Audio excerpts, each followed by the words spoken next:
Hello दोस्तों, स्वागत है आपका आज के हमारे इस नए वीडियो के अंदर, जो कि रहेगा हमारे मास्टर केम के मिल 2D टूल पाथ के बाकी जो टूल पाथ बचे हुए हैं हमारे पास, यानी कि पार्ट 2 का जो हमारा सेशन है वो हम इसके अंदर कवर अप करने वाले हैं। अगर आपने नहीं देखा है पार्ट 1 तो पार्ट 1 जाके प्लीज़ पहले देखिए, क्योंकि हमें बिफोर अगर आपको आप बाकी के टूल पाथ समझने हैं तो उसके लिए आपको बेसिक पहले समझना पड़ेगा, जिसके अंदर हमने हमारे मिलिंग के कि आपको कैसे ऑरिजिन सेट करना है, देन किस तरीके से आपको मिलिंग के लिए प्रोसेस करना है मास्टर केम के अंदर, एंड उसके बाद आपको कैसे स्टॉक को सेटअप करना है, यानी कि आपको रॉ मटेरियल कैसे डिफाइन करना है, देन फेसिंग का टूल पाथ कैसे परफॉर्म करना है, उनके पैरामीटर्स क्या हैं, कंटूर के टूल पाथ उनके पैरामीटर्स क्या हैं, ड्रिलिंग के टूल पाथ उनके पैरामीटर्स क्या हैं, और पॉकेट के टूल पाथ, इनके बारे में हमने उस पार्ट 1 के अंदर पूरा एक्सप्लेन किया हुआ है। तो अगर आपने वॉच नहीं किया है तो प्लीज़ जाके उसको वॉच कीजिए, क्योंकि आज इस सेशन के अंदर हम बाकी जो बचे हुए टूल पाथ हैं उनको कवर अप करने वाले हैं, इन टूल पाथ्स को नहीं। ओके, सो अगर आपने नहीं देखा है तो आप जाके एक बार उसको वॉच कीजिए, देन आप सेकेंड पार्ट पे आइए। सो जैसा हमने लास्ट अपना जो प्रोजेक्ट सेव किया हुआ है, मैं सेम प्रोजेक्ट को यहाँ पे ओपन कर रहा हूँ। सो हमने लास्ट यहाँ पे पॉकेट के कुछ टूल पाथ्स एंड फेसिंग के टूल पाथ, आप देखेंगे यहाँ पे फेसिंग का टूल पाथ बना हुआ है, कंटूर का टूल पाथ बना हुआ है आउटर मशीनिंग के लिए, पिक ड्रिलिंग का टूल पाथ बना हुआ है, पॉकेट का टूल पाथ बना हुआ है। तो ये टूल पाथ हमने लास्ट वीडियो के अंदर पूरा परफॉर्म किया था। अभी मैं इनमें सिर्फ फेसिंग का टूल पाथ रखूंगा, बाकी मैं रिमूव कर दूंगा, क्योंकि मैं और टूल पाथ्स को इसके ऊपर यूज करके देखने वाला हूँ।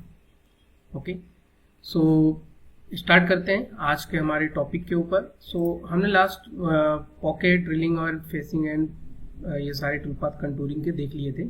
आज हम देखेंगे जो हमारे रहने वाले प्रोफाइल मशीनिंग के लिए। सो जैसे कि मुझे ये आउटर एरिया कंप्लीट करना है और हमारा स्टॉक डिस्प्ले अगर हम ऑन करेंगे तो हमारा स्टॉक डिस्प्ले कुछ इस तरीके से है।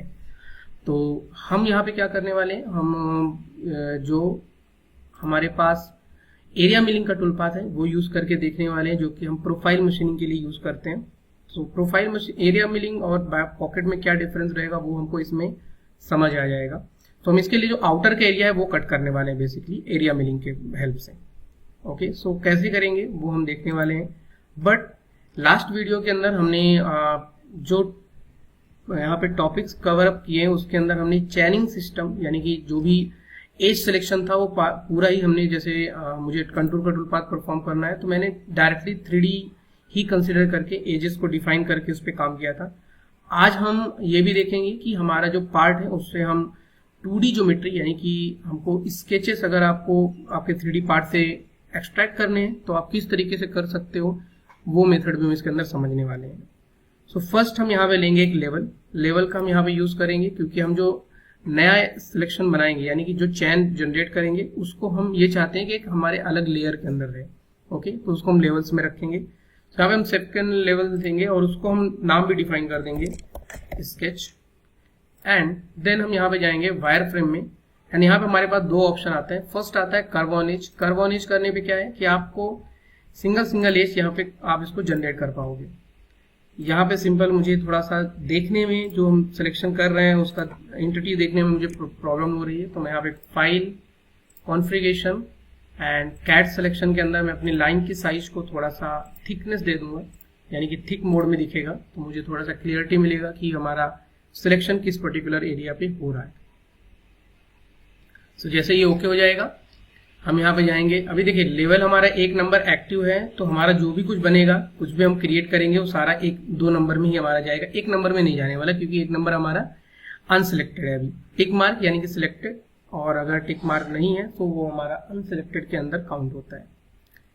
सो यहाँ पे हम जाएंगे कर्व ऑन एज। सब कर्व ऑन एज आपका सिंगल कर्व यहाँ पे निकालेगा कुछ इस तरीके से। एंड अगर हम बात करें यहाँ पे एक साथ फेस सिलेक्शन के ऊपर, तो आप जो भी फेस सिलेक्ट करेंगे, जैसे मैंने ये फेस सिलेक्ट किया, तो इनकी जितनी भी एजेस हैं, चाहे वो इनर हो या आउटर हो, सभी पे वो स्केचेस को जनरेट कर देगा। एंड ये होता है, ये अभी जो जनरेट कर रहा है ये 2D 3D कंस्ट्रक्शन के अंदर कर रहा है। अगर हम इसको 2D करेंगे तो डायरेक्टली ये आपके Z के ऊपर प्रोजेक्ट भी कर देगा कुछ इस तरीके से।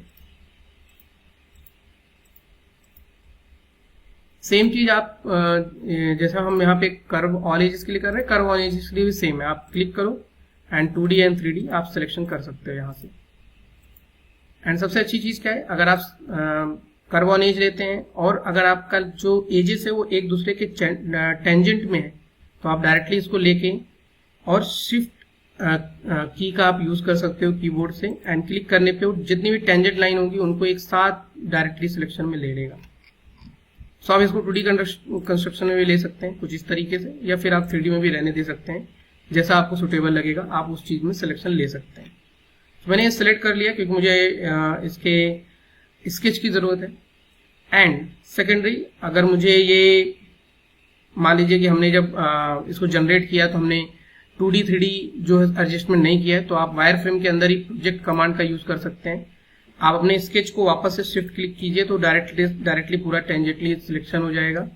एंड सिलेक्शन करने पे आप यहाँ पे डेप्थ चूज कर सकते हैं, तो डेप्थ पे भी वो डायरेक्ट जाके उसको चीज को प्रोजेक्ट कर देगा कॉपी या मूव के हेल्प से। जब भी जैसा हमें पता है मास्टर गेम के अंदर अगर आप कुछ भी मूव या कॉपी करते हैं तो वो अलग कलर में शो करता है, तो राइट क्लिक क्लियर कलर आप डिफॉल्ट कलर लेके आ जाएंगे। एंड अगर मुझे एरिया मिल परफॉर्म करना है तो मुझे दो चीजें देनी पड़ती हैं, एक मशीनिंग रीजन यानी कि किसके अंदर मशीनिंग करना है, और एक अवॉइडेंस रीजन जिसको हमको मशीनिंग नहीं करना है। तो हमें अभी ये मशीनिंग नहीं करना है बट ये मशीनिंग करना है, तो हमें अभी आउटर का भी जो स्केच है उसकी भी रिक्वायरमेंट पड़ेगी। सो स्टॉक सेटअप में हम देख लेंगे एक बार size 75 mm y and 240 mm x है हमारा। तो सेम साइज का हम यहाँ पे बाउंडिंग बॉक्स बनाएंगे 240 एंड 75 एंड सेम यहाँ पे हम इसको 2D कर देंगे। सो ओनली 2D कंस्ट्रक्शन यहाँ पे जनरेट होगा 240 एंड 75 mm। ठीक, सो हमारे पास यहाँ पे अभी एक स्केच है जो कि हमारा रहने वाला है मशीनिंग एरिया, यानी कि इसके अंदर मशीनिंग होना है और सिंपल हम इसको कटिंग नहीं करेंगे। तो हम यहाँ पे जाएंगे टूल पाथ में और हम ले लेंगे यहाँ पे एरिया मिल, क्लिक करेंगे। सो आपके पास ये चैनिंग डायलॉग बॉक्स आ जाएगा। इसमें फर्स्ट आता है ऑटोमेटिक रीजन। ऑटोमेटिक रीजन में क्या रहता है, आप डायरेक्टली जो फेस सिलेक्शन करोगे उसके अंदर के कौन कौन से एरिया को वो कट कर सकता है और किस साइड से वो एंट्री ले सकता है, वो सारी चीजें खुद चूज कर लेगा वो, जैसा कि आपको यहाँ पे कुछ दिख रहा है। ओके, तो ये फेस सिलेक्शन के ऊपर रहता है, बट हमारे पास यहाँ पे कुछ भी फेस सिलेक्शन करने के लिए नहीं है, तो इसीलिए हम यहाँ पे मशीनिंग रीजन और अवॉइडेंस रीजन का यूज करने वाले हैं। तो मशीनिंग रीजन क्या है कि आपको किसके अंदर मशीनिंग करना है। तो यहाँ पे हमारा 3D चैन सिलेक्शन छोड़ के हम वायर फ्रेम चैन सिलेक्शन में चले जाएंगे और हम चैन ही ऑप्शन लेंगे क्योंकि मुझे ओवरऑल सारी चैन सिलेक्ट करनी है कुछ इस तरीके से। और आप ओके करेंगे तो आप यहाँ पे प्रीव्यू चैन करके देख सकते हैं ये इसके अंदर मशीनिंग पूरा एरिया कट करने वाला है। तो हम उसके बाद उसको बताएंगे अवॉइडेंस रीजन यानी किसको कट नहीं करना है, तो हम इसको कट नहीं करना चाहते हैं। अभी आप देखोगे तो बाकी के एरिया को शो करेगा कि इन एरियाज को वो कट करेगा। अभी इसमें भी आपके पास कंडीशन है, आप चाहो तो टूल एंटर से एंटर कराइए या फिर फ्रॉम आउटसाइड कर देंगे तो पूरा ही टूल आपका बाहर से एंट्री होगा, जो कि आपका ब्लू कलर से बाहर पूरा मार्क करेगा। इसका मतलब है कि आपका टूल जो है वो बाहर से एंट्री लेगा, डायरेक्ट पार्ट के ऊपर आपका नहीं आएगा। एंड यहाँ पर अगर आप आउटसाइड नहीं करते हैं, स्टे इनसाइड ही करके रखते हैं, तो आप एयर रीजन डिफाइन कर सकते हैं, जिससे क्या है कि जैसे अभी मान लीजिए आपने यहाँ पे क्लैंप लगाया हुआ है, यहाँ पे क्लैंप लगाया हुआ है, आपके पास सिर्फ इधर से ही टूल को एंट्री कराने का ऑप्शन है, तो आप एयर रीजन डिफाइन कर सकते हैं। और मैं पार्शियल ले लूंगा, मुझे यहाँ से लेके यहाँ तक के एरिया को मैं ओपन दे सकता हूँ, यानी इधर से मेरा टूल एंटर हो सकता है, तो वो फिर सिर्फ उधर से एंटर करेगा टूल को। सो ये फ्लेक्सिबिलिटी मिल जाती है आपको एरिया मिलिंग के टूल पाथ के अंदर। बेसिकली ये जो चैन ऑप्शन का जो डायलॉग बॉक्स है ये आपको डायनेमिक मिलिंग के जो टूल पाथ है उनके अंदर भी मिलने वाला है। तो एरिया मिल से हम शुरुआत कर रहे हैं। एरिया मिल हमारे लिए काफी इजी पड़ेगा। देन हम डायनेमिक मिलिंग के भी टूल पाथ के बारे में बात करेंगे, कैसे हम साइकिल टाइम को रिड्यूस कर सकते हैं, उन टॉपिक्स के ऊपर भी हम बात करेंगे आज। तो यहाँ पे मैं एयर रीजन अभी बंद कर देता हूँ। आउटसाइड मशीनिंग हमने ऑन कर दिया, जिससे हमारा टूल पूरा आउटसाइड से आ सकता है। ओके करेंगे एंड देन हम अपना टूल चूज करेंगे। ये जो डायलॉग बॉक्स है वो सिमिलर ही रहेगा जैसा अभी तक हमने देखा था कंटूर, फेसिंग और पॉकेट जैसे टूल पाथ के अंदर। तो यहाँ पे हम लेने वाले हैं फ्लैट एंड मिल 60 mm का, जिसको हम कटिंग के लिए यूज करेंगे। एंड इसके आरपीएम फीड रेट हम यहाँ पे फीड स्पीड कैलकुलेटर द्वारा ऑटोमेटिक इनपुट कर देते हैं। देन हम जाएंगे यहाँ पे होल्डर चूज करने के लिए, अगर हमें रिक्वायर्ड है तो, नहीं तो हम इसको स्किप करेंगे। देन जाएंगे हम कटिंग पैरामीटर में। तो एरिया मिल का टूल पाथ काफी सिंपल है, इसका फंडामेंटल एकदम एग्जैक्ट है कि आपका जैसा प्रोफाइल है वैसा ही वो सिमिलर टूल पाथ आपको बना के देता है। तो यहाँ पे वन वे की जगह हम जिगजैग दे देंगे, यानी कि जिगजैग कटिंग मोशन वो जहाँ पे ओपन एरिया रहेगा वहां पे जिगजैग मेथड यूज कर सकता है। परसेंटेज ऑफ टूल डायमीटर मैंने यहाँ पे 60% दे दिया है। एंड इसके बाद हमारा स्टॉक अगर कुछ बचना है तो ठीक है, अदरवाइज आप इसको 0-0 कर सकते हो। डेप्थ ऑफ कट हर बार कितने कट लेगा, तो मैंने यहाँ पे इनपुट कर दिया 1 mm कट लेगा ये हर बार। एंड अगर कोई भी क्रोकोडाइल मोशन आपको यूज करना है कॉर्नर एरिया पे, वो एक तरीके से अपना जो लोड है उसके अकॉर्डिंग वो अपने स्टेप ओवर को एडजस्ट करें, तो उस केस के लिए हम इसको यूज कर सकते हैं, बट अभी के लिए हम इसको ऑफ कर रहे हैं। फिनिश पासेस, तो अगर आपको सेम टूल से लास्ट में एक फिनिश कट चाहिए तो आप इसको ऑन कर सकते हैं, अदरवाइज आप इसको ऑफ भी कर सकते हैं। लिंकिंग पैरामीटर क्लियरेंस यहाँ पे हम ऑन करेंगे, जैसा अभी तक हम देखते आ रहे हैं लिंकिंग पैरामीटर हमारा सेम है। यहाँ पे हम दे देंगे कि हमारा टूल कहाँ से स्टार्ट करेगा, जैसा मैंने बताया दोनों सेम कंडीशन होनी चाहिए, आइदर एब्सोल्यूट आइदर इंक्रीमेंटल। यहाँ पे मैं ग्राफिक एलिमेंट्स को बंद कर दूंगा क्योंकि मुझे उसकी जरूरत नहीं है। मैं यहाँ पे दूंगा कि मेरा कहाँ से स्टार्टिंग होगा, तो मैंने दे दिया कि हमारा यहाँ पे 0 से स्टार्टिंग होने वाला है। एंड डेप्थ हम यहाँ पे डिफाइन कर देंगे, हमारा ये डेप्थ रहने वाला है। और थ्रू प्रोफाइल है तो मैं इसको थोड़ा सा डेप्थ को 0.5 एक्स्ट्रा भी लेके जाने वाला हूँ। तो यहाँ पे रहेगा। फिर इसके बाद एंट्री मोशन, तो अभी हम कोई इनसाइड एंट्री नहीं दे रहे हैं, तो हमारे लिए कोई इंपॉर्टेंट नहीं है। अगर आप इनसाइड एंट्री देते हैं तो आपको प्रोफाइल या हेलिक्स रैम जो भी आपको यूज करना है उसका जेड क्लियरेंस, उसके प्लंज एंगल आपको डिफाइन करने पड़ेंगे।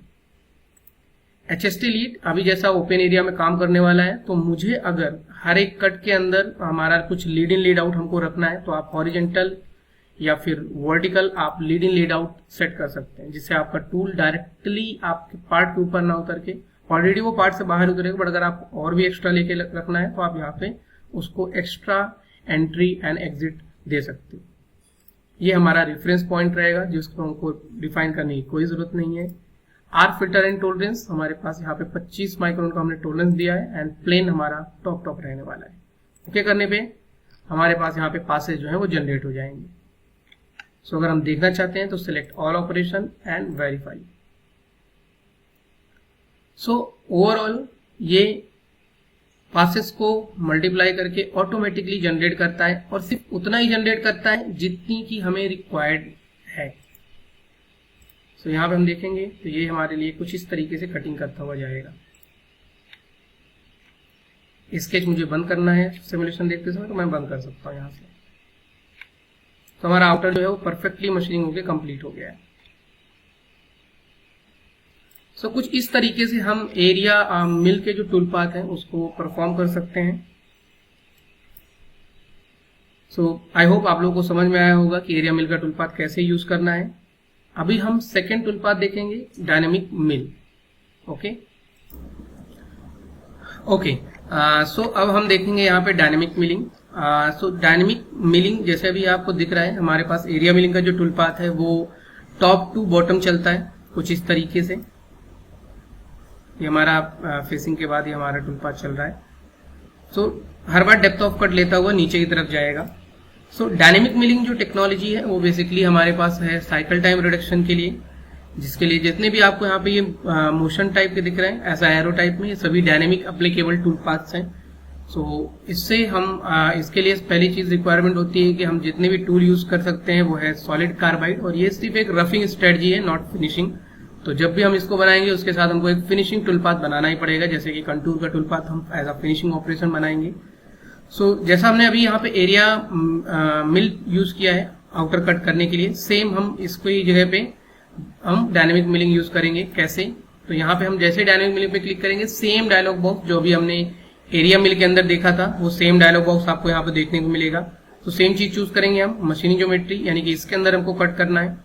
सो अनसेलेक्ट करेंगे क्योंकि मुझे चैन मेथड चाहिए, पूरी चैन सिलेक्शन होनी चाहिए। एंड अवॉइडेंस दोनों ही सिलेक्शन करेंगे, प्रीव्यू चैन करके देखेंगे इसके अंदर कटिंग होगा, और इसको भी हम बोल देंगे कि आउटसाइड से हमारा टूल आ सकता है। ओके टूल हम यहाँ पे ले लेंगे 16 का, और इसके अंदर 16 के लिए हम यहाँ पे पैरामीटर्स इनपुट कर देंगे फीड स्पीड कैलकुलेटर के द्वारा। जो भी पैरामीटर्स रहेंगे या फिर जो भी आपको पैरामीटर्स लगाने हैं वो आप यूज कर सकते हो। यहाँ पे आप एक रेडियल चिप थिनिंग फैक्टर भी यूज कर सकते हो आप, जिसके बेसिस पे आपका जो टूल पाथ बनेगा वो एक मटेरियल के अकॉर्डिंग आपके एफपीटी और सीएस के हिसाब से मल्टीप्लाई होके आपकी फीड रेट को एडजस्टमेंट करेगा आपके टूल पाथ के अंदर लोड के अकॉर्डिंग।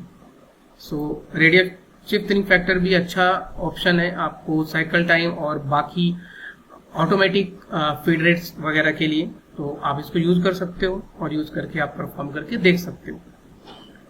कटिंग पैरामीटर, तो यहाँ पे हमारे पास कटिंग पैरामीटर आ जाता है डायनेमिक मिल का, यानी कि हमारे पास आ जाता है डायनेमिक मोशन टेक्नोलॉजी के पैरामीटर्स, जिसमें आपका पहला है अप्रोच, यानी कि अभी टूल बाहर से आ सकता है तो एक अप्रोच डिस्टेंस रहेगी जितने से टूल बाहर आए। जैसे भी मान लीजिए यहाँ से कटिंग करना स्टार्ट हो गया तो कितने mm पहले से आपको बाहर से आना चाहिए। तो हमारा टूल 16 mm का है तो हमने यहाँ पे 10 mm का अप्रोक्सीमेट एग्जिट दे दिया है, यानी कि जब स्टार्टिंग होगा तो टूल हमारा 10 mm बाहर पहले एंटर करेगा पूरा डाउन में, देन इसके बाद जाएगा।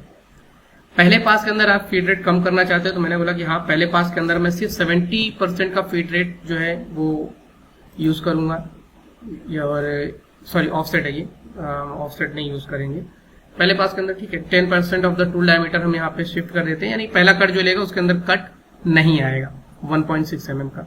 फीड रेट जो है वो हम यहाँ पे 70% यूज करने वाले हैं पहले पास के लिए। एंड स्टेप ओवर, सो अभी हमारा एक पास कंप्लीट होकर दूसरे पास के लिए शिफ्ट होगा। जैसे कि मैंने बताया डेप्थ ओवरऑल एक बार मिलेगा, तो यहाँ पे हम डेप्थ जो है वो हम एक बार में लेने वाले हैं, तो हमारे जो पासेस बनेंगे वो एक्स वाई में स्टेप ओवर में हमारे शिफ्टिंग होके बनते जाएंगे। तो उसके लिए हम यहाँ पे कितना स्टेप ओवर यूज करने वाले हैं।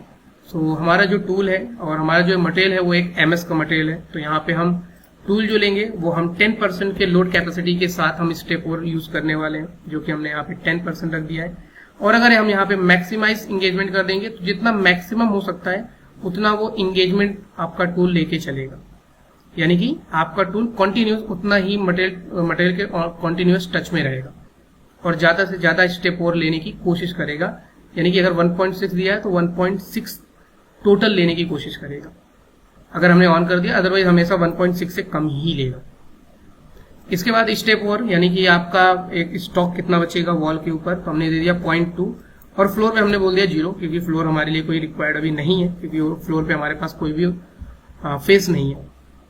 कीप टूल डाउन, तो अगर हमारे पास मल्टीपल एरियाज हैं या फिर एक ही एरिया में लिफ्टिंग हो रही है तो टूल हमारा स्ट्रेट जाना चाहिए या फिर लिफ्ट होके जाना चाहिए, उसके लिए एक पॉकेट डिस्टेंस रहती है। यानी कि अगर हमारा यहाँ से लेके यहाँ तक का एरिया 16 mm के बीच में है तो वो डायरेक्ट चला जाएगा, अगर 20 mm है तो ऐसा रिट्रैक्ट होके जाएगा।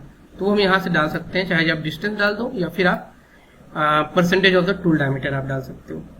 मोशन गैप साइज, तो इसकी जो पासेस बनती हैं जैसा आपको यहाँ पे दिखेगा कुछ इस तरीके से बनती हैं। तो इसमें जब वो कटिंग कर रहा है तो ये पोर्शन आपको उसका कटिंग है, बट जब वो लिफ्ट लेगा तो बैक साइड में जाके लिफ्ट लेता है।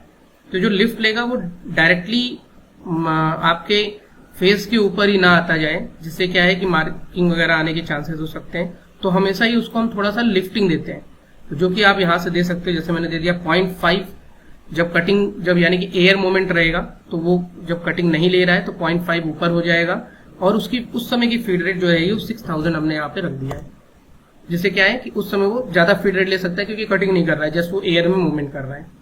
तो ये सारे पैरामीटर्स आप यहाँ पे इनपुट कर सकते हो डायनेमिक मिलिंग के अंदर। कॉर्नर ट्रीटमेंट है जिसके अंदर आप कॉर्नर मशीनिंग के लिए आप अलग से स्टेप ओवर फीड रेट वगैरह डिफाइन कर सकते हैं, जिससे कॉर्नर के टाइम पे वो आपका स्टेप ओवर भी आप कम कर सकते हो और फीड रेट वगैरह भी कम कर सकते हो, जैसे बेटर आपको फिनिशिंग देखने को मिलेगी कॉर्नर एरियाज पे। सो जब इसकी रिक्वायरमेंट रहेगी ये तभी यूजफुल है जब आप इनसाइड मशीनिंग कर रहे हैं, यानी इनसाइड कोई पॉकेट है उस पर मशीनिंग कर रहे हैं, तभी उसके लिए काफी अच्छा ऑप्शन है। डेप्थ ऑफ कट, तो अभी जो डेप्थ रहेगी हमारी टोटल, अगर हम उसको 2 भागों में या 3 भागों में डिवाइड करना चाहते हैं तो हम डेप्थ ऑफ कट का भी यहाँ पे यूज कर सकते हैं। अभी मैं यूज नहीं कर रहा हूँ। फिनिशिंग पासेस, तो आप एक अगर लास्ट में एक सिंगल कट फिनिशिंग का देना चाहते हैं वॉल के ऊपर तो वो भी आप यहाँ से लगा सकते हैं, बट मैंने यहाँ पे स्टॉक रखा है तो अगर हम इसको ऑन भी कर देंगे तब भी हमारा ये स्टॉक बचा ही रहेगा। ओके, तो अगर हमको नहीं चाहिए स्टॉक तो हम 0-0 करेंगे तब जाके ये फिनिशिंग का एक कट लेगा अगर हम इसको ऑन करेंगे। बट मैं अलग से टूल पाथ बनाऊंगा कंटूर का, जो कि लास्ट में फिनिशिंग टूल पाथ देने वाला हूँ। लिंकिंग पैरामीटर तो हम यहाँ पे क्लियरेंस देंगे 50 mm का, and same thing absolute zero से स्टार्ट करने वाले हैं, यानी कि हमारा जीरो से स्टार्टिंग होगा, एंड डेप्थ हमारा कुछ यहाँ तक जाएगा, माइनस में 20 mm, जिसको हम दे देंगे 1 mm डाउन में। तो एक बार में हम 21 mm इसको लेके जाने वाले हैं। और एंट्री मोशन अगर हम जैसा हम बताएं, अगर हमारा टूल इनसाइड एंट्री करता है तो हम डायरेक्टली यहाँ पे इनसाइड एरिया के लिए हम अपना टूल पाथ जो है वो हम हेलिक्स या फिर मल्टीपल एंट्री मोशंस को हम डिफाइन कर सकते हैं, और उनके जेड क्लियरेंस और उनके प्लंज एंगल को भी हम यहाँ पे दे सकते हैं। सो हम अगर हमारा इनसाइड एंट्री है तभी हम यूज करेंगे एंट्री पॉइंट, अदरवाइज हमारे लिए कोई रिक्वायरमेंट नहीं है। टॉलरेंस और प्लेन जो कि हम सेम यूज करते हैं, ओके करेंगे। और हमारे पास यहाँ पे जो आउटर के लिए पासेस बन के जनरेट हो जाएंगे, हम इसको सिमुलेट करके देख भी सकते हैं, वेरीफाई। तो अगर आप देखोगे यहाँ पे तो हम सिंगल ब्लॉक, यानी कि अगर हमको एक सिंगल एनसी रीड करना है तो एस की का यूज करेंगे। कुछ इस तरीके से हमारा टूल पूरा ही 10 mm पूरा बाहर आएगा। यहाँ से यहाँ तक की जो डिस्टेंस है वो मेजर करके देख सकते हैं, अप्रोक्सीमेट 10 mm के इसमें रहेगा। यहाँ पे 24 पॉइंट समथिंग दिखा रहा है, बट वो हमारे पास इस साइड के टेपर में आ जा रहा है, बट वो नियर बाई ही रहेगा। सो यहाँ पे जैसे ही हम इसको सिंगल ब्लॉक भी हम करके देख सकते हैं, या फिर हम इसको डायरेक्टली भी प्ले कर सकते हैं। तो ये देखिए फर्स्ट पास में हमने इसको ऑफसेट किया हुआ है 10% ऑफ द टूल डायमीटर। तो जैसे मैंने बताया था फर्स्ट पास में कट नहीं आएगा, तो यहाँ पे पहला पास कंप्लीट हो जाएगा, एंड देन माइनर से कट्स यहाँ पे चालू हो जाएंगे। तो ये कुछ इस तरीके से स्पाइरल में कॉन्टिन्यूअस आपके टूल के ऊपर लोड लेता हुआ और ये आपके एरिया को कंप्लीट करेगा। तो यहाँ पे ये साइकिल टाइम रिडक्शन के लिए काफी बढ़िया और काफी अच्छा मेथड होता है कंप्लीट करने के लिए। सो ऐसा है कि डायनेमिक मिल हम यहाँ पे ऐसे भी यूज कर सकते हैं, या फिर सेम टूल पाथ में कॉपी पेस्ट कर लेता हूँ, कॉपी एंड देन पेस्ट। तो ये जो एरो रहता है इसी के जस्ट नीचे हमारा टूल पाथ पेस्ट हो जाता है। I think copy and then paste करेंगे हम यहाँ पे, sorry copy and then okay, I think मेरे पास पेस्ट का ऑप्शन नहीं आ रहा है, ठीक है। कॉपी आफ्टर, सो यहाँ पे हमने राइट क्लिक करके हमने यहाँ पे इसको ड्रैग कर लिया है। तो ये एरो जिधर रहता है उधर ही वो जनरेट करता है। ज्योमेट्री हम यहाँ पे जाके चेंज करेंगे, जैसे अभी मुझे इस पे नहीं, अभी इस पे इस एरिया को कंप्लीट करना है, तो मशीनिंग अवॉइडेंस रीजन और मशीनिंग रीजन हम यहाँ पे हटा देते हैं। डायरेक्टली मेरे पास फेस है तो मैं फेस सिलेक्शन कर दूंगा। याद रहे ऑटोमेटिक रीजन फेस सिलेक्शन पे ही वर्क करता है, तो आप चैन डायलॉग जो बॉक्स है उसका यूज नहीं कर सकते हैं। 3D सिलेक्शन जाना पड़ेगा और यहाँ पे डायरेक्टली आपको एक ही ऑप्शन मिलेगा फेस। तो मैं बोलूंगा मुझे इस फेस पे काम करना है, ओके करेंगे एंड प्रीव्यू चैन करेंगे तो हमको दिखाएगा। जैसे देखिए स्लॉट डाउन में है तो उसने उसको काउंट कर लिया है। ये जो है अपर साइड में है तो यहाँ पे इसको नहीं कट कर सकता है, तो वो भी यहाँ पे वो शो करेगा। तो ये सारी चीजें एंट्री एग्जिट सभी चीजें वो खुद ले लेगा। और हम यहाँ पे जस्ट पैरामीटर में जाके हमारे सारे पैरामीटर ऑलरेडी फिलअप है, जस्ट हमको जाना है लिंकिंग पैरामीटर में और हमको यहाँ पे ब्रेक थ्रू बंद करके डेप्थ डिफाइन करनी है, जो कि रहेगी ये 5 mm डेप्थ। एंड डायरेक्टली यहाँ पे पासेस बन के रेडी हो जाएंगे कुछ इस तरीके से। तो हम यहाँ पे इन दोनों टूल पाथ को कंट्रोल के साथ सिलेक्ट करते हैं एंड वेरीफाई करते हैं।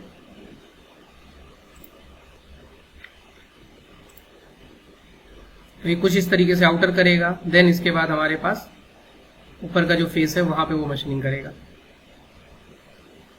अब देखिए यहाँ पे टूल हमारा नहीं जा सकता था, इस पोर्शन पे नहीं जा सकता था, उसको वो अवॉइड कर देगा। अब इसके लिए क्या है कि यहाँ पे हम इसको रेस्ट मशीनिंग के लिए भी यूज कर सकते हैं, कॉपी एंड देन पेस्ट। सो मेरे में ऑप्शन नहीं आ रहा है तो मैं यहाँ पे ड्रैग एंड ड्रॉप करके भी कॉपी आफ्टर बोल सकता हूँ। पैरामीटर एंड टूल हम यहाँ पे छोटा ले लेते हैं। सपोज मैं राइट क्लिक करके क्रिएट टूल एंड एक एंड में ले लेता हूँ जो कि रहेगा 6 mm का सपोज, या फिर 8 mm का, जो भी आपको रिक्वायर्ड रहेगा। यहाँ पे स्टॉक में हम जाएंगे और इसको रेस्ट मटेरियल को ऑन करके हम इसको बोलेंगे कि इससे पहले हमने जो टूल लिया था वो था हमारा 16 का डायमीटर। कॉर्नर रेडियस हमारा कुछ भी नहीं था तो हम वो 0 कर देते हैं। बाकी पैरामीटर्स हमारे ऑलरेडी सारे टफ हैं और स्टॉक जो है वो 0.2 का ही बचा हुआ है अभी भी। एंड बाकी पैरामीटर्स सभी सेम है, जस्ट मैंने एक ही चीज चेंज की है, वो है हमारा टूल का रेफरेंस। अभी जहां जहां पे हमारा 16 का टूल मटेरियल छोड़ के जाएगा सिर्फ उतने ही एरियाज पे ये पासेस बनाएगा। ये है रेस्ट प्रोग्राम जो कि है आपके डायनेमिक मिलिंग के अंदर ही, सेम डायनेमिक मिलिंग, और साथ ही साथ हम एरिया मिल के अंदर भी रेस्ट के लिए सेम ऑप्शन हम यूटिलाइज कर सकते हैं, क्योंकि दोनों की सेटिंग सेम है। स्ट्रेटजी सिर्फ डिफरेंस है कि आपको डायनेमिक मिलिंग के अंदर साइकिल टाइम रिडक्शन मिल जाता है, टोटल डेप्थ के साथ आप कटिंग कर सकते हो, एंड यहाँ पे जो एरिया मिलिंग का जो टूल पाथ है वो आपका जनरल स्ट्रेटजी के तरीके से वर्क करता है। आई होप आपको डायनेमिक मिलिंग का जो टूल पाथ है वो समझ में आया होगा। डायनेमिक मिलिंग के तरीके से ही जो वॉल फिनिशिंग और फ्लोर फिनिशिंग के लिए हम यूज करते हैं, उसके लिए हम यहाँ पे डायनेमिक कंटूर का यूज करते हैं। कंटूर का अपडेटेड वर्जन हम बोल सकते हैं इसको। अगर हमको वॉल फिनिश करना है या फ्लोर फिनिश करना है तो हम इसका यूज कर सकते हैं डायनेमिक कंटूर का।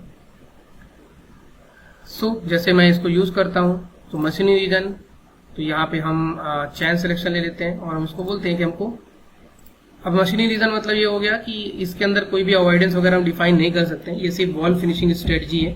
तो यहाँ पे हम इसको ओके करेंगे एंड टूल, तो यहाँ पे हम 6 का फ्लैट एंड मिल फिनिश के लिए, 10 का फ्लैट एंड मिल लेने वाले हैं फिनिश के लिए।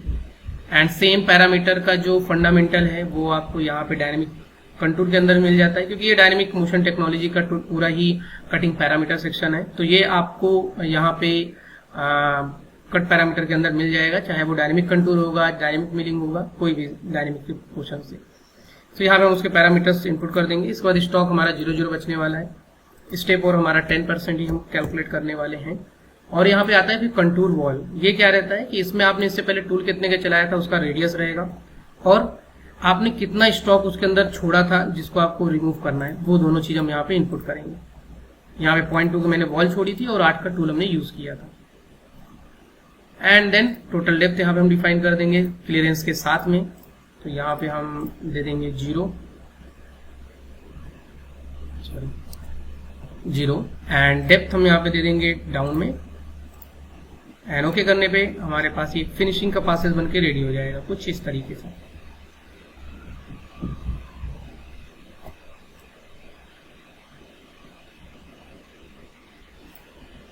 इस तरीके से हम रफिंग और फिनिशिंग दोनों ही यहाँ पे डायनेमिक के टूल पाथ्स को बना सकते हैं इजी तरीके से।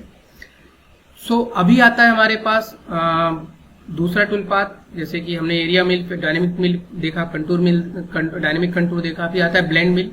ब्लेंड मिल का काम होता है 2 कर्व के बीच में मशीनिंग करना, जैसे कि ये है हमारे पास। तो हमें क्या है, इन दोनों कर्व के बीच में मशीनिंग अगर करना है तो उस केस में हमारा टूल पाथ यूज होता है ब्लेंड। ब्लेंड में हम यहाँ पे क्लिक करेंगे 3D चेन सिलेक्शन एज पे, क्योंकि हमारे पास एज हमने नहीं क्रिएट की है। तो यहाँ पे हम दोनों ही एज सिलेक्शन करेंगे एंड चेन के साथ, ओके करेंगे तो हमारे पास ये टूल पाथ पेज आएगा। यहाँ पे हम डिस्प्ले ग्राफिक एलिमेंट बंद कर देते हैं, टूल यूज कर लेते हैं 10 का एंड में हम। कटिंग पैरामीटर, यहाँ पे क्या है कि आपको 1 वे लेना है, जिगजैग लेना है, स्पाइरल लेना है, डिफरेंट टाइप के कटिंग मेथड्स यहाँ पे आपको अवेलेबल मिल जाते हैं। इसके बाद स्टॉक कितना बचेगा वो आप यहाँ पे दे सकते हैं 0 एंड यहाँ पे रहता है हमारे पास कंपोजिशन डायरेक्शन। जो हमने 2 एजेस सिलेक्शन किए हैं उसकी किस साइड मशीनिंग करना है। अगर हम ऑफ करेंगे तो टूल का हाफ रेडियस इसको एक्स्ट्रा कट करेगा, लेफ्ट करेंगे तो इस साइड के लेफ्ट कटिंग होगा, यानी कि हमारा टूल जो है अगर हम 10 का टूल यूज कर रहे हैं तो 10 mm एक्स्ट्रा कटेगा। इन साइड करेंगे तो अंदर की साइड कटेगा, आउटसाइड करेंगे तो बाहर की साइड कट करेगा। तो हमने यहाँ पे इनसाइड दे दिया क्योंकि मुझे इन दोनों कर्व के इन साइड मशीनिंग करना है। पहले पास के अंदर अगर आप फीड रेट कम करना चाहते हैं, स्टेप वर्क कम करना चाहते हैं, तो दोनों ही चीजें आप यहाँ पे दे सकते हैं। अलोंग एंड अक्रॉस 2 टाइप के आप कटिंग मेथड को यूज कर सकते हैं, यानी आप ऐसे भी कट कर सकते हो एंड आप ऐसे भी कट कर सकते हो। एंट्री एंड एग्जिट, तो हमारा टूल डायरेक्टली प्लंज ना हो, इसके लिए मैं यहाँ पे टूल को 6 mm बाहर से लेके आऊंगा, 6 mm बाहर ही लेके जाऊंगा। तो ये आप यहाँ पे दे सकते हैं। डेप्थ ऑफ कर दे सकते हैं आप, हर बार कितने का कट लेगा, हमने दे दिया 1 mm का। फिनिशिंग पासेस अगर आपको चाहिए कि लास्ट में एक कट फिनिश का ले ले तो वो भी आप यहाँ पे ऑन कर सकते हैं, या फिर आप ऑफ भी करके रख सकते हैं और उसको डिफरेंट फीड रेट वगैरह भी इनपुट कर सकते हैं। लिंकिंग पैरामीटर, तो यहाँ पे हम क्लियरेंस दे देंगे 50 mm एंड उसके साथ में यहाँ पे हम देंगे कहाँ से कहाँ तक कट करेगा। तो हम बोलेंगे इसको कि यहाँ से स्टार्ट करेगा एंड यहाँ तक कट करेगा, सॉरी कुछ यहाँ तक। तो ये पैरामीटर में यहाँ पे इनपुट करेंगे and arc tolerance and filter setting and okay करने पे हमारे पास ये जो पासेज है वो बनके रेडी हो जाएंगे कुछ इस तरीके से।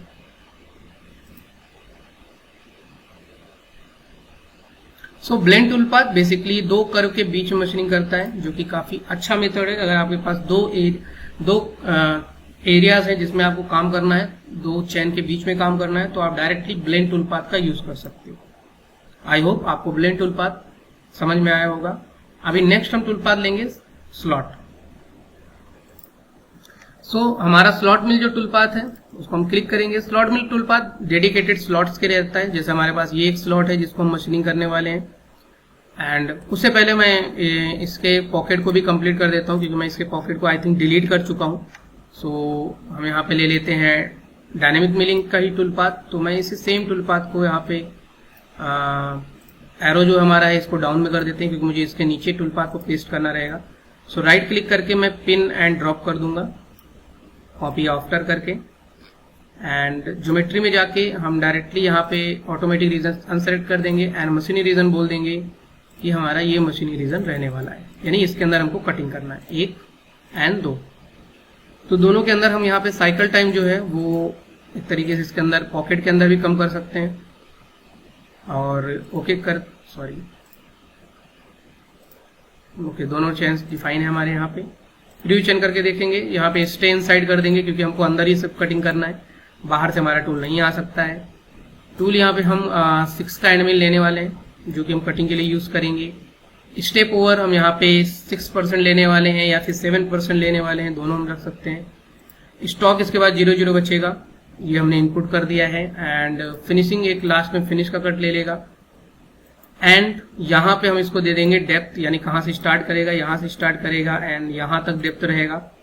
एंट्री मोशन सो सिंपल है कि अंदर इनसाइड एंट्री होने वाला है, तो एंट्री मोशन हमको चाहिए ही चाहिए, जो कि जेड का क्लियरेंस हम यहाँ पे 1 mm दे देंगे और प्लंज एंगल दे देंगे 0.5 का, यानी कि 0.5 रैंपिंग में वो नीचे आए। और उसको भी फीड रेट आरपीएम आप अलग इनपुट कर सकते हो। ओके करने पे हमारे पास यहाँ पे डायनेमिक मिलिंग का पॉकेट का जो टूल पाथ है वो बन के रेडी हो जाएगा। ओके, आई थिंक हमने लिंकिंग पैरामीटर सही नहीं रखा है। यहाँ पे हम इंक्रीमेंटल कर देते हैं क्योंकि हमने परफेक्ट सेट नहीं किया था।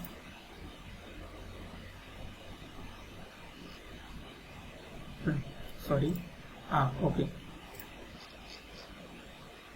इस पोर्शन पे जाएगा। आई थिंक दोनों की डेप्थ सेम है या फिर हमें चेक करना पड़ेगा। ओके, आई थिंक दोनों की डेप्थ सेम नहीं है। सो अगर हम चेक करने के लिए जाएं home tab dynamic and space को मैं सिलेक्शन करता हूं, तो यहाँ पे इसकी डेप्थ जो है वो 13.6 है एंड देन इसकी डेप्थ हमारी जो है वो 12.6 है। ओके, तो दोनों ही डेप्थ हमारी यहाँ पे डिफरेंट है।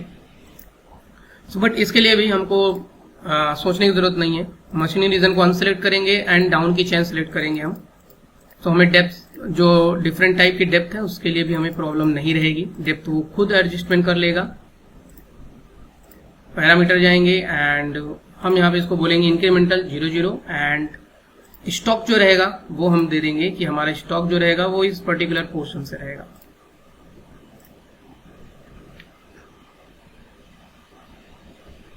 तो सी दोनों ही हमारे डेप्थ डायरेक्टली एडजस्टमेंट हो जाएंगे। हमने यहाँ पे कोई भी डेप्थ डिफाइन नहीं किया है, जस्ट हमने top of the stock define किया है। तो इंक्रीमेंटल से क्या होता है कि आप जो चेन सिलेक्शन करते हैं उसी को एज अ डेप्थ वो कंसीडर कर लेता है। सो अभी इसके बाद हम यहाँ पे स्लॉट बनाएंगे। स्लॉट के लिए हम यहाँ पे जाएंगे टूल पाथ एंड स्लॉट में ले लेंगे। तो ये हमारा जो स्लॉट है वो हम बनाने वाले हैं इसके थ्रू। ओके करेंगे टूल। सो हम यहाँ पे टूल ले लेंगे एक 6 का एंड मिल, बट हमको चेक करना पड़ेगा कि ये हमारा कितने का है कॉर्नर रेडियस। तो होम टैब में जाएंगे, डायनेमिक में जाएंगे एंड देन फेस सेलेक्ट करके हम चेक करेंगे 2.5, यानी कि हमको इसके लिए 4 का एक एंड मिल लेना पड़ेगा। तो यहाँ पे हम लेंगे ये पोर्शन 4 या 3 जिसका भी एंड मिल आपको चाहिए आप यहाँ पे यूज कर सकते हैं। राइट क्लिक क्रिएट टूल में यहाँ पे 3 का एंड मिल ले लेता हूँ। सपोज मेरे पास 3 mm का एंड मिल यहाँ पे अवेलेबल है। फीड रेट आरपीएम आप इनपुट कर सकते हैं, मैं नहीं जा रहा हूँ। डिस्प्ले ग्राफिक एलिमेंट्स को हमने बंद कर दिया है। कटिंग पैरामीटर तो इसके बाद स्टॉक जो है वो 0 बचेगा, 0 एंड 0। सो यहाँ पे कोई भी कंपनसेशन हम यूज नहीं कर रहे हैं। अगर आपको कंपनसेशन यूज करना है यानी 41 42 में आउटपुट चाहिए तो आप कंट्रोल का आउटपुट ले सकते हैं। रफिंग, तो यहाँ पे एक प्लंज एंगल रहेगा, तो बेसिकली हम कंटूर से भी इसका टूल पाथ बना सकते हैं, बट कंटूर और स्लॉट मिल में डिफरेंस क्या रहेगा, कंटूर जो है वो डायरेक्ट आपके पार्ट के ऊपर प्लंज करता है, बट स्लॉट मिल आपको जो टूल एंटर कराएगा वो एक एंगल में कराएगा, जिससे कि आपको स्मूथ एंट्री मिलेगी यहाँ पे। और साथ ही साथ अगर आपका पॉकेट साइज बड़ा है, टूल छोटा है, तो वो मल्टीपल पासेस भी अलाउ टू स्टेप और जनरेट कर देता है। और मैंने यहाँ पे फिनिशिंग पासेस बंद कर दिए हैं अभी के लिए। डेप्थ ऑफ कट, तो यहाँ पे हम हर बार 1 mm का कट दे रहे हैं, आप कुछ भी दे सकते हैं, 0.1 0.2 जितना भी आपको चाहिए। इंक्रीमेंटल, सो कहाँ से स्टार्ट होगा, तो हमने बोला यहाँ से स्टार्ट होगा, एंड देन डेप्थ हमारी जो रहेगी वो कुछ इस पर्टिकुलर पोर्शन तक रहेगी। एंड सिंपल है कि मुझे वो थोड़ा सा एक्स्ट्रा चाहिए, माइनस में 0.5, ओके सॉरी माइनस नहीं 0.5 होगी। सो यहाँ पे हमारे पास स्लॉट मिल का प्रोग्राम बनकर रेडी हो जाएगा कुछ इस तरीके से। बैक प्लॉट करेंगे तो हमको 2D सिमुलेशन यहाँ पे दिख जाएगा। अब ये रिट्रैक्ट कितना ऊपर हो रहा है, क्यों? क्योंकि हमने पैरामीटर में, लिंकिंग पैरामीटर में रिट्रैक्शन हमने बहुत काफी ऊपर रखा हुआ है। हमने इसको दे देते हैं feed plane 2 mm and retraction 5 mm is sufficient. And then हम देखेंगे यहाँ पे तो कॉन्टिन्यूस वहीं पे कट करता हुआ जाएगा। एंड रिट्रैक्शन अभी भी शायद अपर ले रहा है, तो हम यहाँ पे ओनली स्टार्ट एंड एंड कर देंगे तो वो डाउन में आ जाएगा। सो ये था अपने पास स्लॉट मिल का टूल पाथ। आई होप ये चीज आपको पसंद आई होगी।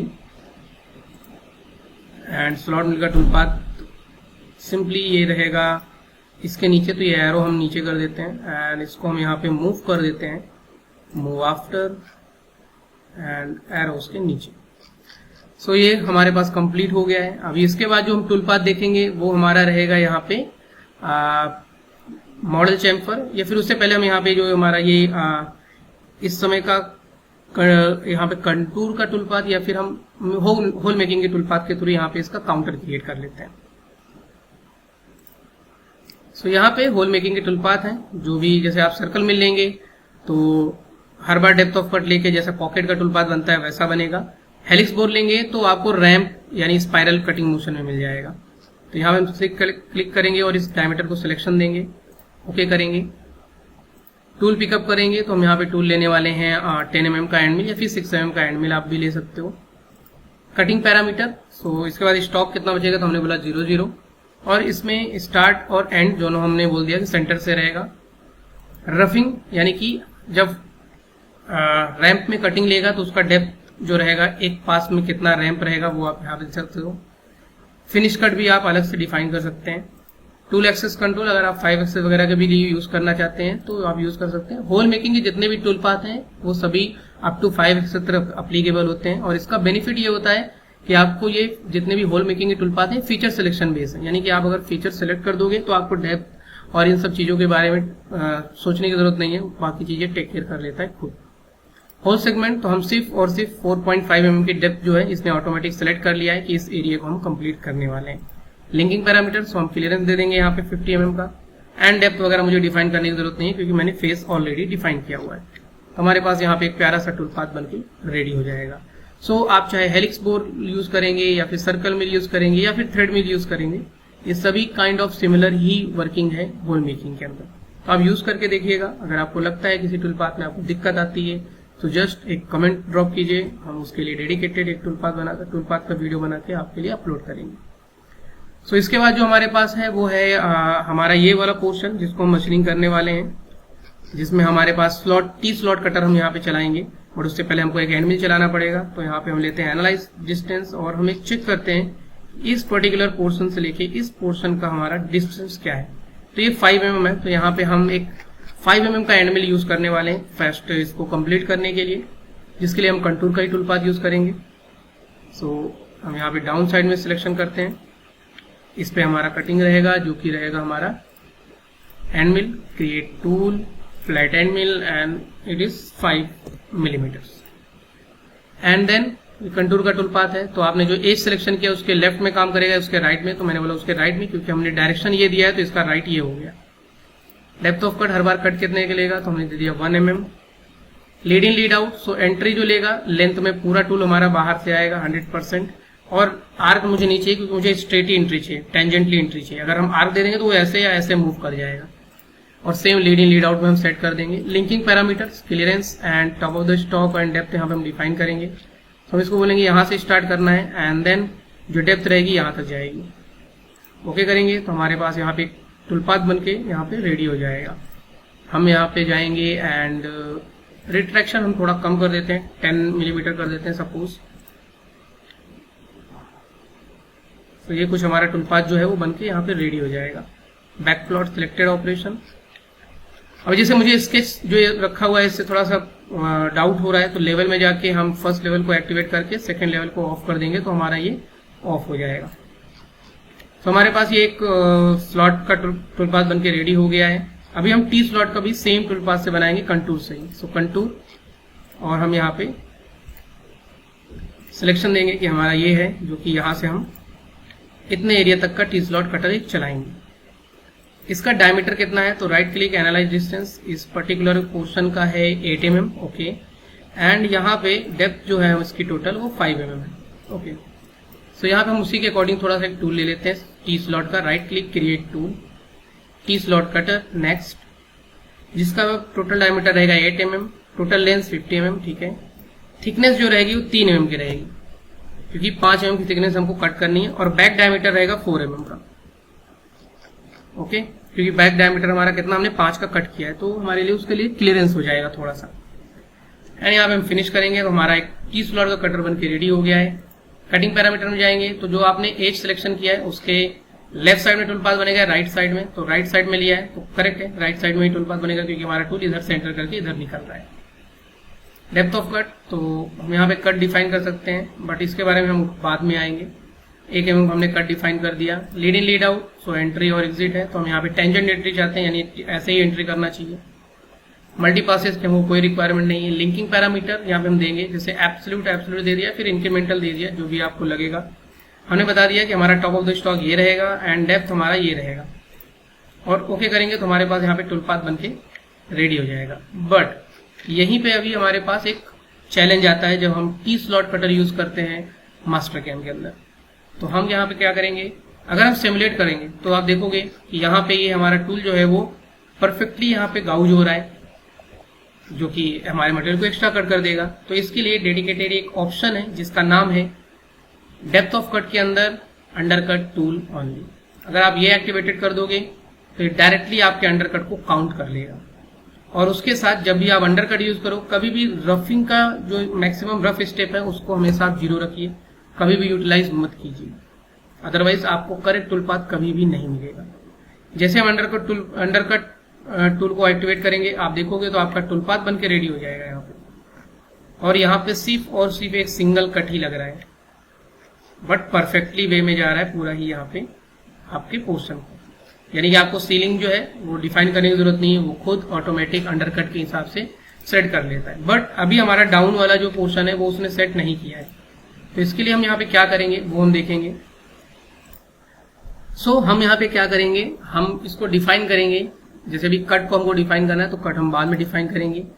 फर्स्ट हमारा यहाँ पे टॉप ऑफ द स्टॉक जो है वो 5 मिलीमीटर का यहाँ पे रखा गया है, सो 5 मिलीमीटर रखा गया है, और उसके साथ में हम यहाँ पे देंगे इसको कि हमारा डेप्थ जो रहेगा वो ये रहेगा, टॉप ऑफ द स्टॉक जो रहेगा वो हमारा ये पोर्शन रहने वाला है। डेप्थ कट के अंदर हम इसको बोलेंगे कि हमको 2 कट में कंप्लीट करना है, क्योंकि हमारे जो टी स्लॉट का थिकनेस है वो 3 mm है और इसका जो थिकनेस है वो 5 mm है, तो मैं इसको चाहता हूँ 2 बार में कंप्लीट करना है मुझे। तो यहाँ पे 2 बार में कट करना रहेगा, एंड उसका जो स्टेप कट रहेगा वो कितने का रहेगा वो हम यहाँ पे डिफाइन करेंगे। जैसे हम इसको ओके करेंगे हमारे पास ये परफेक्ट पासेस बन के रेडी हो जाएंगे। तो आप देखोगे ये भी परफेक्ट हुआ है, एंड देन सेकेंड, एंड ये रहा हमारा कंप्लीट। सो ऑलवेज ध्यान रहे जब भी आप स्लॉट मिल यूज करते हैं मास्टर कैम के अंदर कंटूर टूलपाथ के साथ, तो आपको कभी भी मैक्स रफ स्टेप ना यूज करके हमेशा नंबर ऑफ कट के साथ अंडरकट टूल का यूज कीजिए, आपको बहुत ही बेहतरीन रिजल्ट देखने को मिलेगा बिना किसी प्रॉब्लम के। तो ये थे अपने पास जो टूलपाथ कंटूर का है, जो कि आप अंडरकट टूल के लिए भी यूज कर सकते हैं। एंड देन उसके बाद अगर आपको जितने भी चैम्फर्स लगाने हैं उसके लिए यहाँ पे आता है मॉडल चैम्फर का ऑप्शन, जो कि काफी अच्छा ऑप्शन है। आप सिर्फ आपको देना है कि आपको कहाँ कहाँ पे चैम्फर लगाना है, और हमेशा चैम्फर का लोअर एज जो है वो डिफाइन कीजिए। जैसे मैंने यहाँ पे डिफाइन कर दिया है हमारा, ओके हमको उस पोर्शन पे नहीं जाना था, तो हम यहाँ पे लेते हैं अनसेलेक्ट, बोलते हैं यहाँ से स्टार्ट करेगा, एंड देन इस पोर्शन तक हमारा एक चैम्फर लगेगा। देन अभी सभी चैम्फर जो हैं वो उनके साइजेस अलग अलग हैं, बट हमको वो चीज़ देखने की ज़रूरत नहीं है। ओके, हमको वो चीज़ देखने की ज़रूरत नहीं है। ये चीज़ डेप्थ जो है वो खुद सिलेक्शन में ले लेगा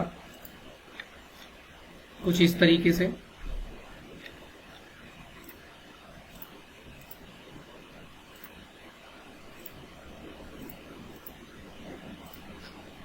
जैसे यहाँ पे भी मुझे चैम्फर्स लगाने हैं, एंड सिलेक्शन, एंड यहाँ पे भी। सो इन चैम्फर्स को जस्ट मुझे सिलेक्शन देना है लोअर एज, एंड हमारे पास ये चैम्फर्स जो है वो बनके रेडी हो जाएंगे परफेक्टली।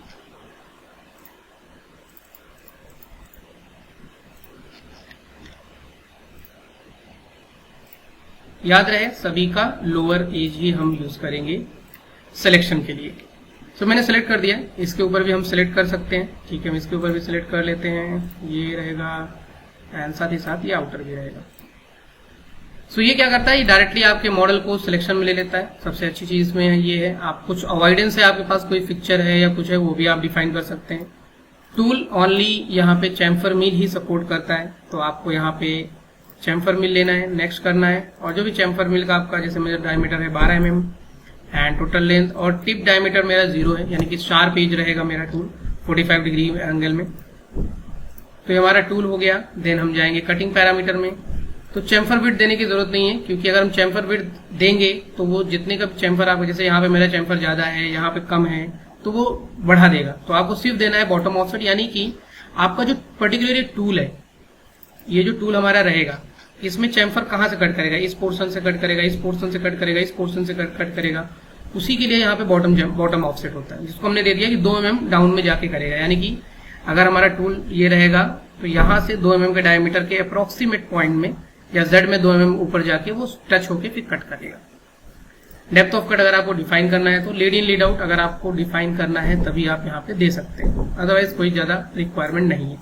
लिंकिंग पैरामीटर हमने यहाँ पे क्लियरेंस दे दिया है 30 mm का, यानी कि 30 mm ऊपर उठेगा, देन कटिंग करेगा, देन दूसरी जगह पे जाएगा। फीट प्लेन और इंक्रीमेंटल यहाँ पे, जैसा कि टॉप ऑफ द स्टॉक यहाँ पे नहीं है, क्योंकि टॉप ऑफ द स्टॉक का यहाँ पे ऑप्शन इसलिए नहीं रखा गया क्योंकि उसकी रिक्वायरमेंट नहीं है। ओके करने पे हमारे पास यहाँ पे टूलपाथ बन के रेडी हो जाएंगे। अभी आप यहाँ पे देखोगे तो कुछ जगह पे टूलपाथ बने हुए हैं, बट कुछ जगहों पे टूलपाथ नहीं बने हुए हैं। तो उनका कारण क्या है, तो यहाँ पे पहले तो हम यहाँ पे लीड इन लीड आउट काफी कम करेंगे, बहुत ही ज्यादा है, जो कि हम दे देते हैं 20% of the tool diameter sufficient है। तो बाकी जगह पे टूलपाथ इसलिए नहीं बने हैं क्योंकि लेफ्ट राइट का यहाँ पे फंडामेंटल रहेगा, जो हमने चेन सिलेक्शन किए हैं। जैसे अभी देखोगे इसका डायरेक्शन आपका अंदर है, तो वहां पे वो टूलपाथ नहीं बना सकता है। तो हमको इन एजेस को सिलेक्शन करके, जैसे कि अभी हमारे पास ये एज मेरे लिए टूलपाथ करेक्ट बना है, बट ये एज मेरे लिए टूलपाथ गलत बना रहा है, इस एज को मुझे सिलेक्ट करके सेट करना पड़ेगा। जैसे ये सही है, ये भी सही है, ये भी सही है, तो यहाँ पे हमारे पास टूलपाथ बन के रेडी हो गए हैं। बट ये सही है, ये डायरेक्शन आपको देखना है कि ये डायरेक्शन जिस साइड रहेगा उसी साइड टूलपाथ बनाएगा। अगर ये अंदर है तो टूलपाथ नहीं क्रिएट करेगा, क्योंकि उसके हिसाब से अंदर का, क्योंकि हमने मॉडल उसके अंदर डिफाइन, उसने सिलेक्शन लिया हुआ है मॉडल को, तो मॉडल को वो एक्स्ट्रा नहीं कट कर सकता है। तो ये हमने दिया, तो ये एज हमारी, हम इसको बोलेंगे राइट क्लिक करके रिवर्स कर देंगे, तो इसका भी डायरेक्शन सही हो जाएगा। एंड देन सेकंड चैन है, वो भी हमारा यहाँ पे रिवर्स हो गया है। देन ये हमारा सही है, ये पोर्शन हमारा गड़बड़ है, तो उसको भी हम सही करेंगे। राइट क्लिक, रिवर्स, एंड इसके बाद हमारा जो ये पोर्शन है, ये भी आई थिंक हमें रिवर्स करना ही रहेगा। एंड देन वो हमारा एज सही है, ये एज हमारा गलत है, इसको भी हमको रिवर्स करना रहेगा। तो ये सभी चेंजेस करने के बाद आप जनरेट करोगे तो आपके सभी के चैम्फर के प्रोग्राम्स बनके यहाँ पे रेडी हो जाएंगे कुछ परफेक्ट तरीके से। तो अगर हम यहाँ पे सिलेक्ट ऑल करें, वेरीफाई करें, तो हमने जितने भी टूल पाथ बनाए हैं सभी को हम एक साथ सिमुलेट करके देख सकते हैं। जैसे फेसिंग हो गया, देन हमारे पास ये आउटर एरिया में जो डायनेमिक मिलिंग का टूल पाथ हमारा चल रहा है वो चलेगा। देन उसके बाद हमारा यहाँ पे आउटर कट करेगा,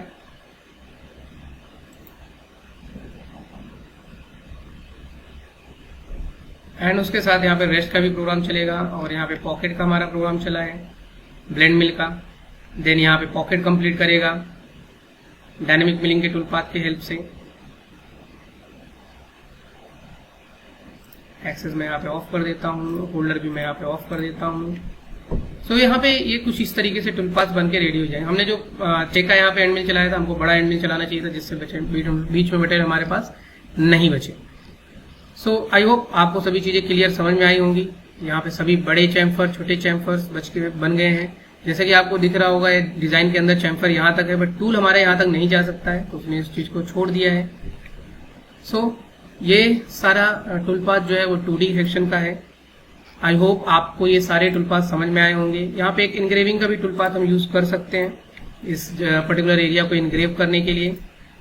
सो इनग्रेविंग, एंड इसके लिए हमको मेन फर्स्ट इसके स्केचेस को जनरेट करना होगा। सो यहाँ पे हम 3rd नंबर ले लेंगे और उसके ऊपर हम इसके स्केच को जनरेट करेंगे। सो वायर फ्रेम, कर्व और एज, और यहाँ पे हम इनके फेसेस, डाउन फेसेस को सिलेक्शन दे देंगे, हैंड सिलेक्शन, ओके। हमारे पास यहाँ पे आ जाएगा इनग्रेव, एंड विंडो सिलेक्शन लेंगे क्योंकि हमको ये पूरा सिलेक्ट करना पड़ेगा और स्टार्ट पॉइंट देना पड़ेगा। सो इसके लिए सेम जो टूल हमारा लगेगा वो इनग्रेविंग का ही टूल यूज होता है, इनग्रेव मिल। एंड जो भी टूल का साइज रहेगा, suppose diameter is 3 mm something, तो आप ये सारी डिटेल्स यहाँ पे इनपुट कर सकते हैं। एंगल क्या रहेगा, सॉरी एंगल क्या रहेगा, एंड टिप डायमीटर क्या रहेगा, ये सारी चीज आप यहाँ पे इनपुट कर सकते हैं।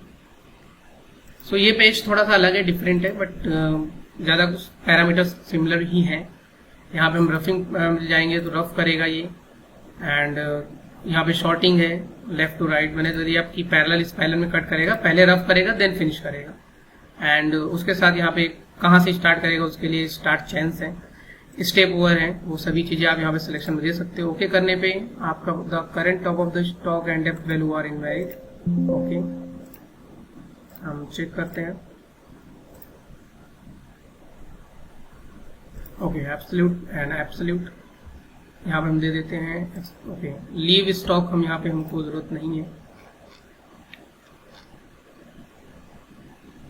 यहाँ पे टूल पाथ को जनरेट करेंगे, and same thing it has open, same thing. Okay, हम अगेन चेक कर लेते हैं क्या चीज इसमें भी एक्स्ट्रा रखा हुआ है। आई थिंक फिल्टर का कुछ ऑप्शन है जो कि यहाँ पे ऑन है, नन कर देते हैं। हम यहाँ पे कोई भी रोल कटर अराउंड नहीं रखते हैं। And parallel spiral, I think हमको टूल छोटा करना पड़ेगा, बट ठीक है, हम एक बार चेक करते हैं। अगर नहीं होगा तो हम टूल को छोटा करेंगे। ओके, तो हम टूल को छोटा कर लेते हैं और भी 3 mm और 1 mm समथिंग में यहाँ पे टूल कर लेते हैं। हम 5 डिग्री का यहाँ पे हम टेपर दे देते हैं, एंड टिप डायमीटर 0.2। नेक्स्ट करते हैं। आई थिंक सभी चीजें यहाँ पे परफेक्टली रखी हुई हैं, एंड ये भी ठीक है। ओके करते हैं, and then okay, the problem is same. Okay, at depth,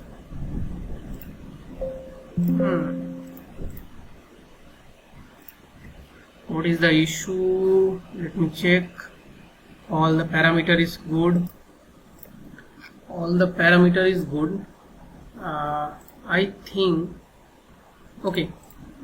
हम एक बार यहाँ पे अपना टॉप ऑफ द स्टॉक और डेप्थ भी डिफाइन कर देते हैं कि हमारा ये स्टार्टिंग रहेगा एंड देन ये एंडिंग रहेगा,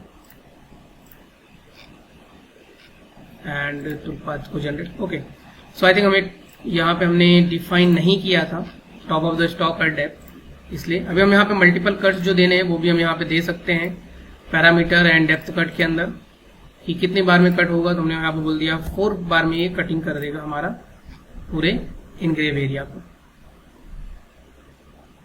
सो मल्टीपल पासेस यहाँ पे जनरेट हो जाएंगे आपके कुछ इस तरीके से। सो एनग्रेव का भी जो टूल पाथ है वो भी आप यहाँ पे यूज कर सकते हैं मिल 2D टूल पाथ के अंदर।